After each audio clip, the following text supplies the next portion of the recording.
Nous prenons parole ce jour pour les comptes du groupe parlementaire Nouvelle Alliance des Générations pour la République et alliés AGRN A en sigle. Je vais prendre parole et puis je serai complété par mes collègues du regroupement. Honorable Président, honorable membre du bureau, distingués collègues,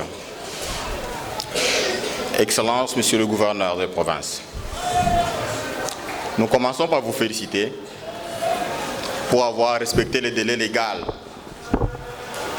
dans les dépôts du projet d'édit budgétaire, mais également pour le travail des titans abattus quant à ces.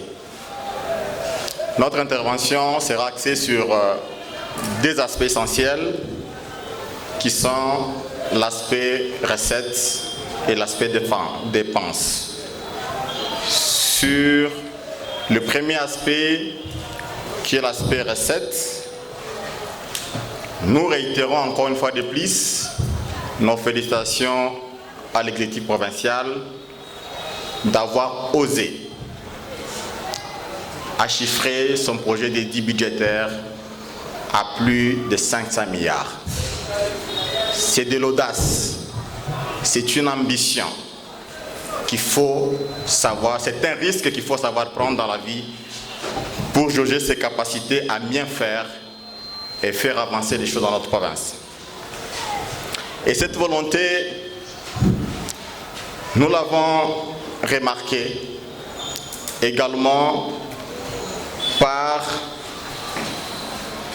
votre détermination à vouloir replacer notre province sur l'orbite du développement par l'augmentation de près de 40% de la rétrocession de la DGERLO.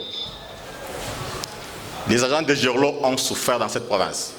C'était des vaches à lait, des rétrocessions qui n'arrivaient pas toujours, mais cette fois-ci, vous avez quand même franchi la barre de 1 milliard pour la rétrocession. Nous vous encourageons à arriver à rétrocéder pour encourager les agents DGERLO. Ce sont eux qui produisent les recettes propres de la province. Ils ne peuvent pas être clochardisés et penser mobiliser l'argent. Deuxième chose,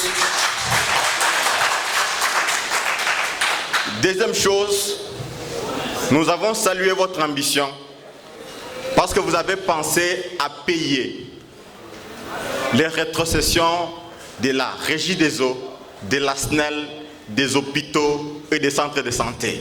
Ce qui ne se faisait plus jamais dans cette province. Les gens sont venus à cette province avec une ambition de dire nous voulons décoller la province tout en la dépouillant. Aujourd'hui, vous posez des actes qui nous donnent espoir par rapport à votre ambition de pouvoir rétrocéder l'argent. La Régie des eaux ici doit être redynamisée, mais pas avec les dettes de la province. La province ne paye jamais l'eau. Mais essayez de rétrocéder pour leur permettre de redynamiser leurs activités et vous marquerez l'histoire de cette province. Autre chose, Excellence, Monsieur le gouverneur, vous avez choisi d'investir dans les capitales humains. Pour la première fois dans cette province, il y a un fonds qui est mis à part pour soutenir l'entrepreneuriat des jeunes et des femmes leaders. Ce qui ne s'est jamais fait. On investit dans le ventre, on investit dans les habits, on investit dans les voyages, mais vous avez choisi, vous avez choisi d'investir dans les capitales humains. Vous avez choisi les futurs. Vous avez choisi ce qui n'est pas périssable. Vous avez choisi l'avenir. Et pour ça, nous pouvons que vous féliciter. Au-delà de ça, Excellence, Monsieur le gouverneur, quelques inquiétudes marquent mon esprit sur le plan mobilisation des recettes quand nous constatons que plusieurs taxes et impôts sont aménagés en termes de cas notamment. Nous sommes à la page 22, recettes. Sur le droit d'octroi de la carte pour étrangers. Nombre de cas pour 2025, 10. Ce n'est pas possible, Excellence, Monsieur le Gouverneur. Vous pensez vraiment qu'en 2025, on n'aura que 10 étrangers dans la province qui pourront recevoir une carte de résidence? Je ne sais pas. Allez-y dans des couvents de religieux là-bas. Vous trouverez beaucoup d'étrangers en situation irrégulière. Nos religieux, quand ils quittent, ils vont en Europe, ils sont tenus à rester en ordre avec l'État. Pourquoi ceux qui sont au Congo, à Lomami par exemple, qui sont dans les couvents, dans les monastères, peuvent être exemptés de cette taxe-là? Ils doivent payer la carte de résidence. Envoyer des missions d'enquête pour... On ne peut pas avoir seulement 10 étrangers pour la taxe sur la carte de résidence. Non. Essayez de revoir de ce côté-là. Deuxième chose qui m'inquiète encore plus, c'est à la page 37. La vignette. Et toujours la vignette. Nombre de motos, 3250 motos. C'est bien. Pour la province, 3250 motos. Mais quand j'avance un peu plus tard, à la page 65, les motos passent de 3250 à 6500 motos. Ça, c'est sur le contrôle technique. Quand on parle du contrôle technique, c'est 6500. Quand on parle de la vignette, c'est 3250. Sur base de quoi vos services vous renseignent? Sur base de quoi? Vous pensez qu'à Cabinda ici, on peut manquer pratiquement 1000 motos à Cabinda ici, seulement à Cabinda ici, on peut manquer 1000 motos? Ceux qui sont redevables à la vignette sont également redevables au contrôle technique. On ne peut pas aménager côté vignette et augmenter côté contrôle technique. Mais également, Excellence Monsieur le Gouverneur, essayez d'être en ordre avec votre conscience. Vous ne pouvez pas prendre l'argent pour le contrôle technique et ne pas avoir des dispositifs pour se faire.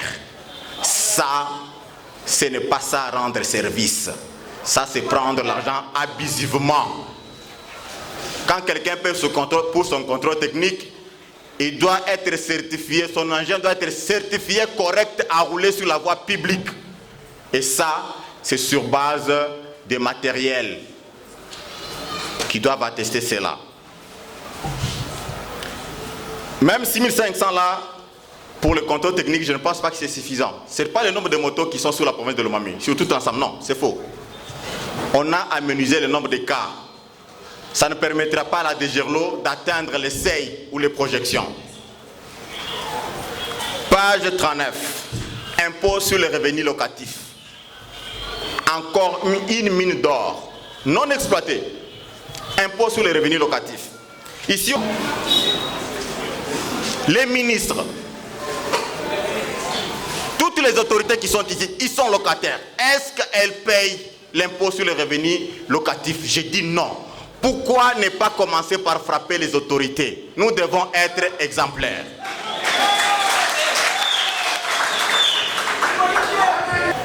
Il y a une disparité criante dans la tension salariale.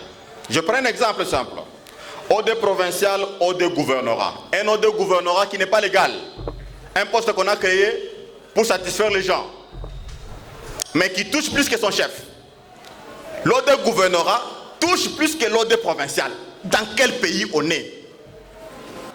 Essayez d'être juste de ce côté-là. Équilibrer les salaires en commençant par vous-même, vos ministres, vos conseillers.